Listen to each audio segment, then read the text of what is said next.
Hi, I'm Lynn Wise, a realtor with Bramlett Residential in Austin, Texas. This is part of a video series on the steps to buying a house in Texas. So every state has its own regulations and norms, but this is how we do it here.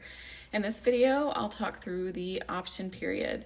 So buyers from other states probably know about inspection periods, but here in Texas, we like to be different, so we have option periods. After your offer is accepted and the contract is signed, an option period is a set amount of time for the buyer to do their due diligence. During this time, the buyer can terminate the contract for any reason at all.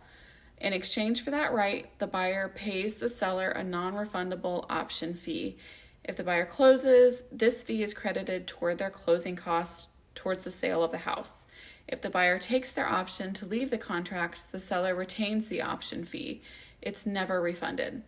Buyers always want to know how long is the option period and how much is the option fee. And the answer is it's completely negotiable. If you're competing against multiple buyers, you'll want to have a short option period with a higher fee. So for example, that could be 2 days for $1,000. A contract that is much more favorable to the buyer might have a 10-day option period for $200. The option period is a super dangerous time for the seller. If the buyer takes their option and the house goes back on market, the seller has lost time and other potential buyers will wonder what is wrong with the house. So what should buyers be doing during their option period? The biggest thing is your inspections.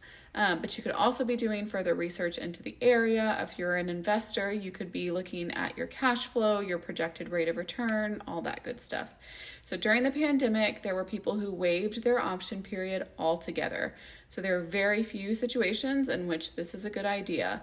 And the reason is inspections almost always turn something up. Even in brand new construction houses, there is always something. So after your inspections, you'll probably have another round of negotiations with the sellers to address those unexpected items that came up.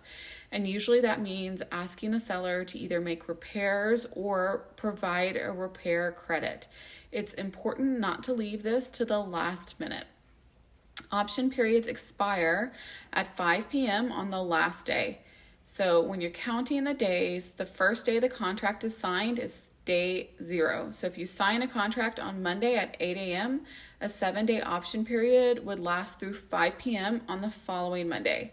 I hope this video is helpful. Make sure to subscribe for more on Austin's residential real estate market. And if you have any further questions, leave them in the comments or email me. I am always here for you.